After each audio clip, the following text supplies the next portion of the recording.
Bonjour et bienvenue sur cette nouvelle session des apérophones, les rendez-vous réguliers organisés par la LPO pour vous présenter la démarche Faune France, ses outils, les protocoles d'inventaire et les différents suivis proposés.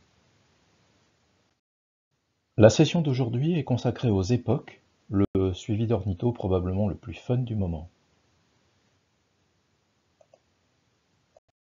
Voyons dans un premier temps à quoi correspondent les époques, le suivi d'évolution des populations d'oiseaux communs.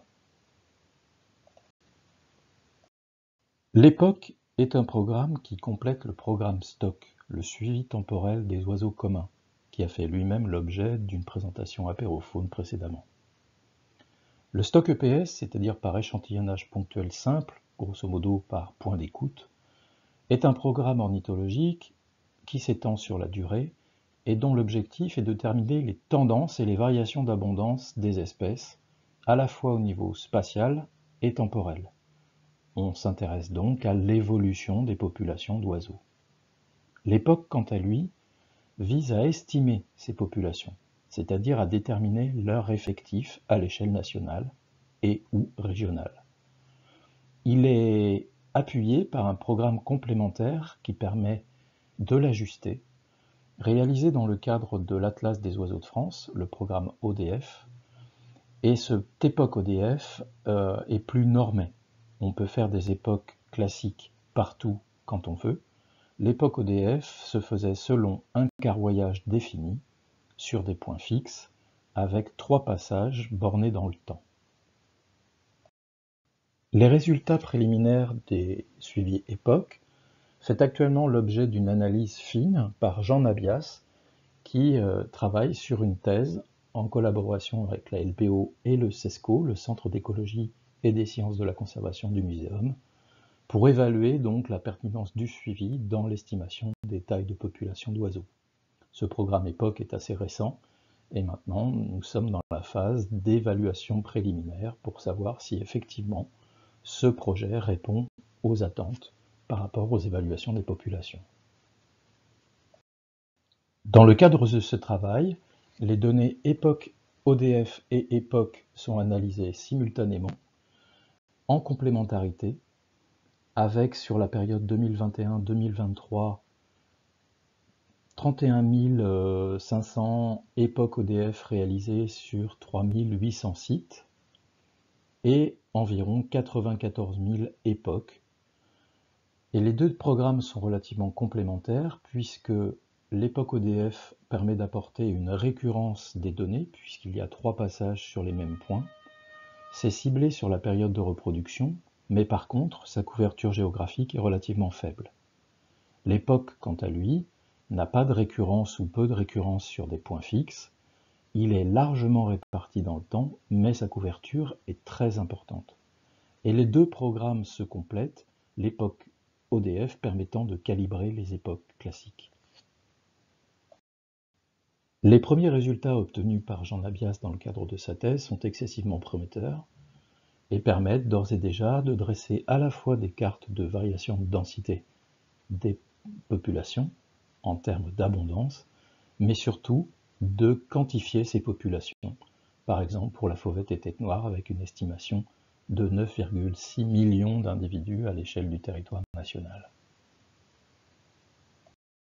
Si on s'intéresse à la couverture géographique des deux programmes, époque ODF et époque classique, on s'aperçoit très facilement de grandes différences.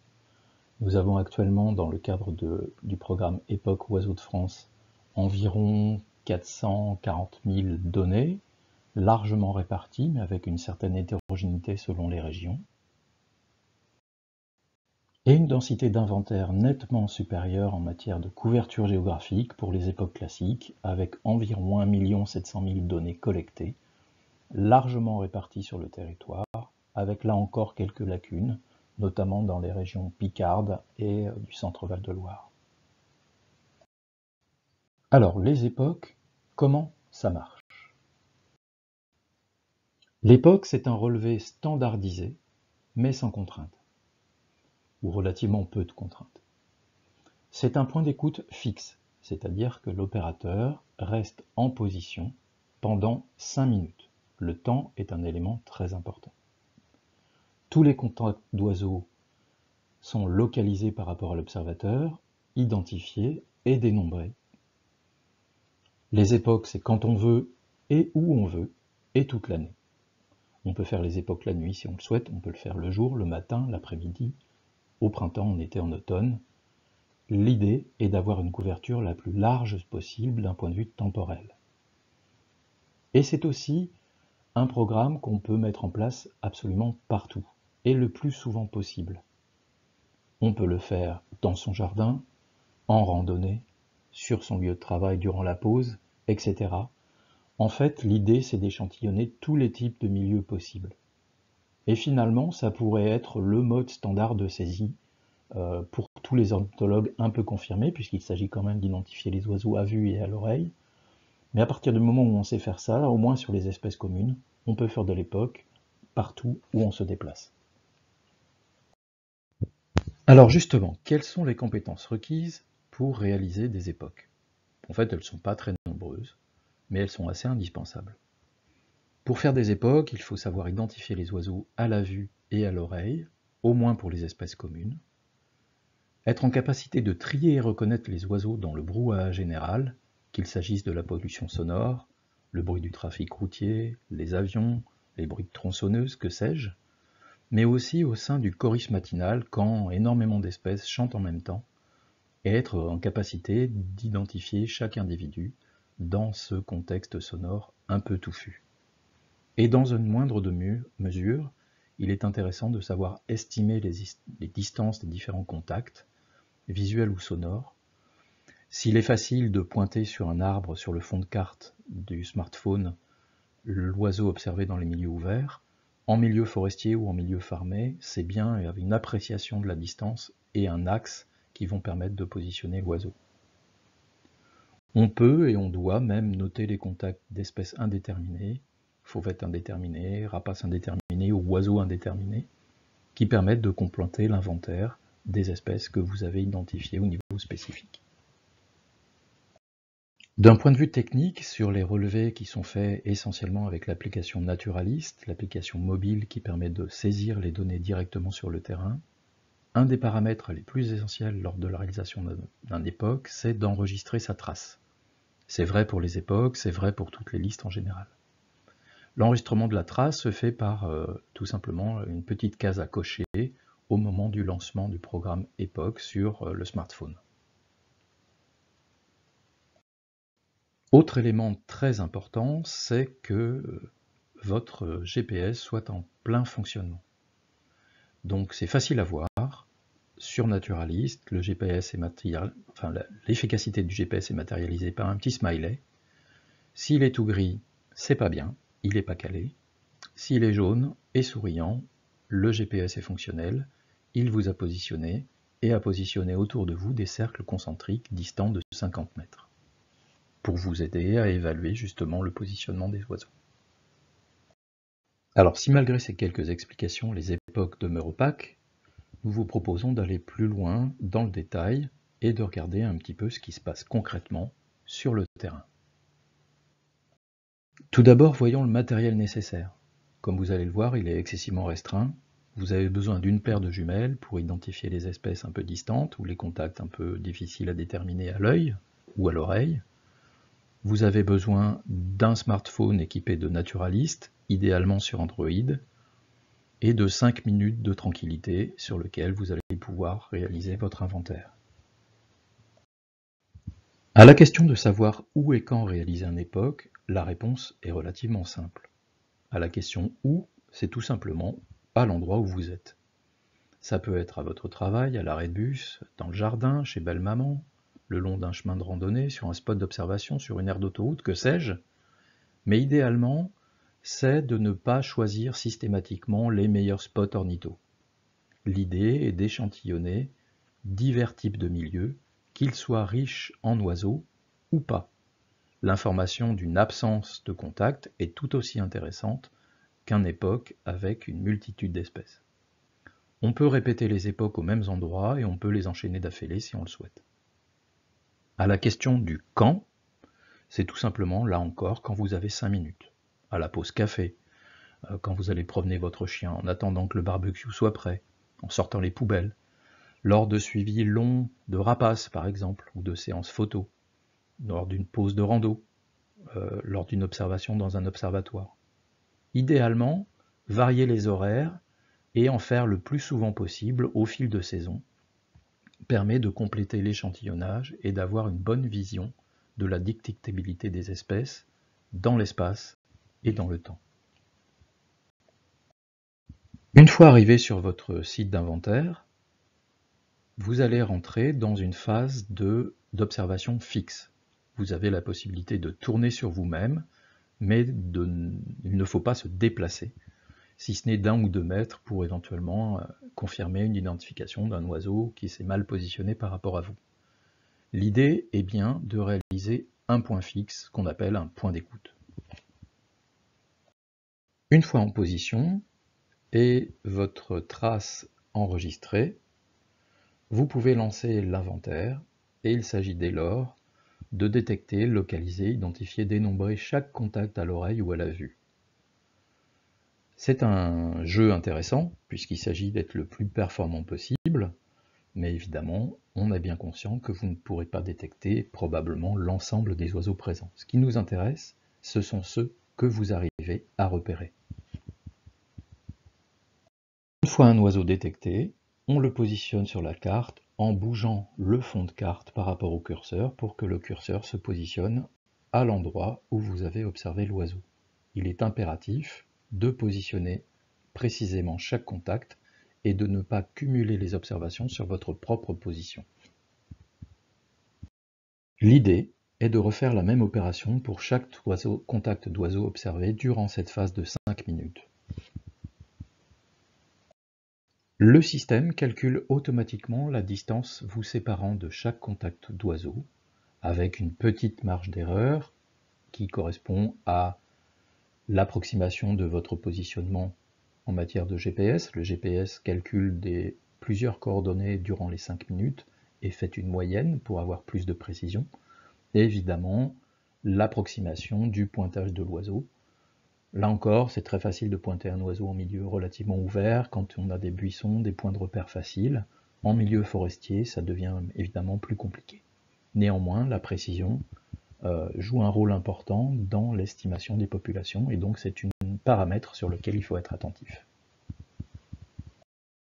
Un point d'attention important, les oiseaux qui se déplacent ne sont notés qu'une fois, lors du premier contact. Donc si un merle est observé une fois à partir de, on va dire, 25 mètres, qu'il se rapproche de vous et qu'il arrive à 5 mètres quelques secondes après, on ne le renseigne pas, on garde sa position initiale comme premier contact. C'est vrai pour les oiseaux posés comme des oiseaux en vol. Les oiseaux en vol de transit sont notés comme tels dans les conditions d'observation, à savoir en vol. Pour vous aider à positionner vos observations d'oiseaux, des cercles de 50 mètres vous entourent. Vous avez donc un cercle de 50, de 100 et de 150 mètres qui se calent sur le fond de carte de votre smartphone et vous permettent de comparer terrain, cartographie et observation pour mieux positionner vos espèces. Naturaliste vibre au bout de 5 minutes, vous permettant de savoir que le temps d'inventaire est terminé. Il est important de clore votre inventaire au bout de 5 minutes pour garder en fait une standardisation et une comparaison possible entre les divers points d'écoute des divers observateurs. Ce qu'il faut absolument éviter. On reprend les mêmes questions que tout à l'heure, à savoir où et quand. Où, on l'a évoqué, ne pas faire des époques que dans les bons coins ornithos. Il faut échantillonner dans la mesure du possible tous les types de milieux, même s'ils sont pauvres en oiseaux. Il est possible de faire une époque vide en cas d'absence de contact. Fort heureusement, cela demeure tout à fait exceptionnel. Quand, évidemment, l'idée c'est d'échantillonner de façon aléatoire les oiseaux. Donc il ne faut pas déclencher une époque quand vous avez vu une espèce sympa. L'idée n'est pas de surreprésenter dans les inventaires les espèces peu fréquentes, ce qui pourrait être le cas si on prenait ce biais de façon un peu systématique. Évidemment aussi, il ne faut pas faire des époques qu'aux périodes de détection optimale des oiseaux, c'est-à-dire le matin, le printemps, mais bien de réaliser des époques au fil de l'eau, toute l'année, à toutes les heures du jour et potentiellement de la nuit. L'idée est d'obtenir des informations sur la détectabilité des espèces au fil des saisons et en fonction des horaires. Évidemment, ne sont notées que les espèces détectées durant les 5 minutes. On sait bien que certaines espèces ont des rythmes de chant qui sont supérieurs à 5 minutes. Les coucous, certains pics ne seront pas détectés même si vous savez qu'ils sont présents sur le site. Ça n'est pas grave. L'idée est de rester sur votre inventaire. Et en multipliant les époques, au fil d'une promenade, au fil des saisons, vous allez de toute façon détecter toutes ces espèces dont la détection n'est pas si fréquente que les autres.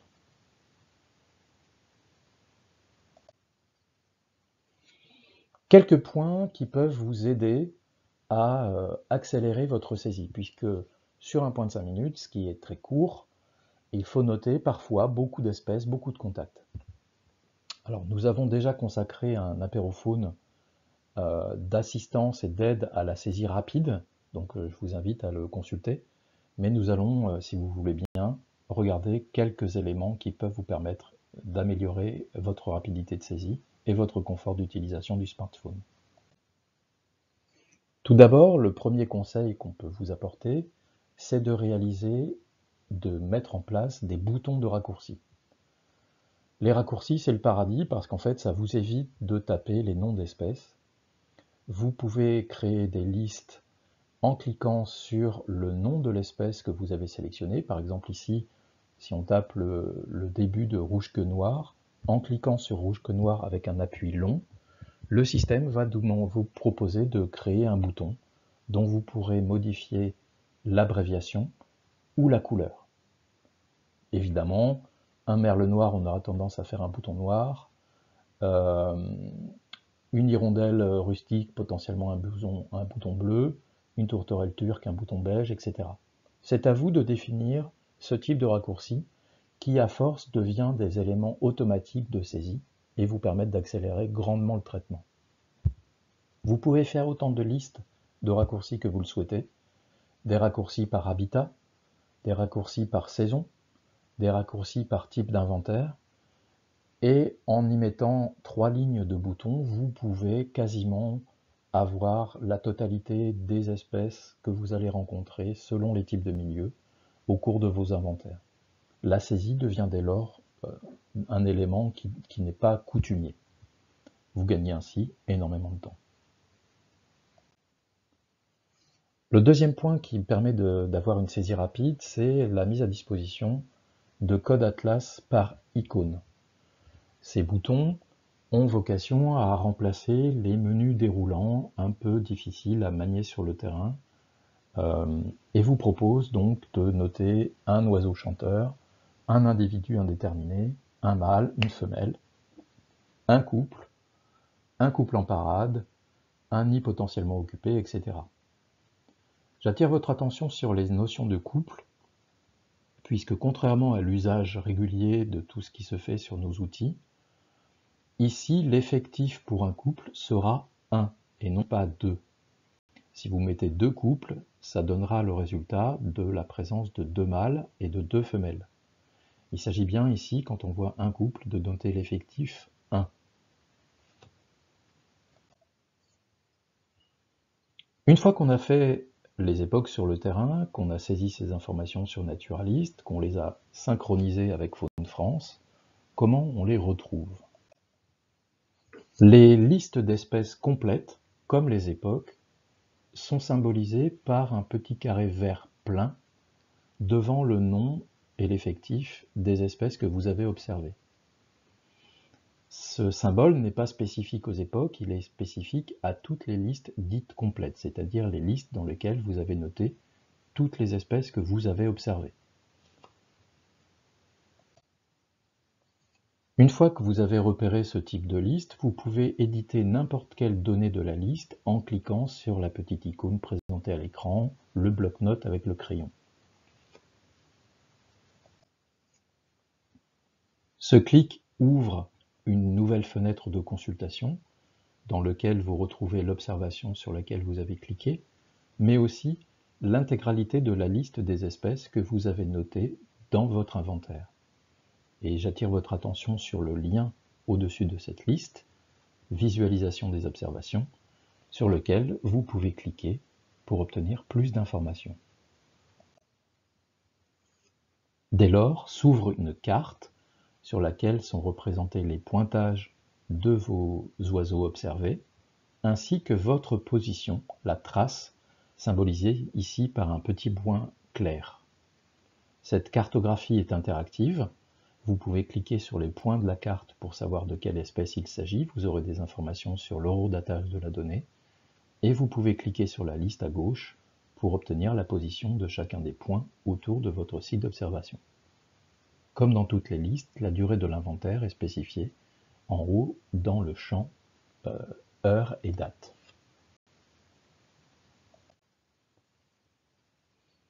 Alors pour récapituler, pourquoi le suivi ornitho le plus fun du moment en ce qui concerne les époques, c'est que finalement c'est un relevé très peu chronophage. Il est facile, au cours d'une balade, d'une promenade, de caser 5 minutes d'observation et de pouvoir réaliser un époque. C'est par ailleurs un niveau d'inventaire peu contraignant, le protocole est allégé, les contraintes, vous l'avez compris, c'est demeurer fixe, noter les espèces pendant 5 minutes. On n'est pas sur des contraintes fortes où on vous demande d'aller sur un point particulier, de faire un inventaire long, de saisir de multiples données. Ici, on reste sur un système simple et léger. Le fort intérêt de l'époque, on y revient, c'est que ça peut être fait partout, à tout moment, y compris autour de chez vous, voire dans votre jardin. Les époques permettent une bonne détection des espèces. 5 minutes, c'est court, mais c'est finalement suffisant pour détecter les espèces les plus fréquentes. Et ça permet des comparaisons entre vos sites d'observation, ainsi qu'entre les sites d'observation de multiples contributeurs à l'échelle nationale. Les époques peuvent être répétées autant que souhaité. On peut en faire tous les jours au même endroit si on le souhaite. On peut en faire de temps en temps. On peut varier les sites. C'est selon votre volonté. L'intérêt des époques aussi, c'est que ça permet de se former à la détection rapide des espèces. Avec un peu d'entraînement, on s'aperçoit qu'on va détecter plus, mieux et plus rapidement les espèces qui vous environnent. Ça permet d'échantillonner des habitats originaux, ce que les protocoles classiques ne peuvent pas faire. On peut se positionner en marge d'une roselière, on peut échantillonner des dunes, on peut échantillonner des carrières, comme des grands ensembles paysagers beaucoup plus répandus. Et enfin, les données époques peuvent être valorisées par de multiples façons, puisqu'elles correspondent finalement à des superlistes. Elles ont quasiment toutes les informations nécessaires à la valorisation optimale des données. On connaît la pression d'observation, c'est-à-dire votre positionnement géographique, mais aussi la durée de votre inventaire. On a le positionnement précis de chacune des espèces, qui peuvent être valorisées dans des multiples études d'inventaire, dans des analyses de répartition des espèces, pour des enquêtes liées à des projets d'aménagement. En fait, elles sont extrêmement précieuses et utiles pour de nombreux sujets. Et de fait, les époques sont si riches d'informations qu'on pourrait vous proposer que ça devienne votre mode de saisie classique. Et plutôt que de donner des données éparses régulièrement de ci de là, voire pire de noter toutes les espèces systématiquement que vous voyez sur un site, mais sans les inscrire sous forme de liste, mieux va faire une époque, le système qui permet de valoriser au mieux vos informations naturalistes.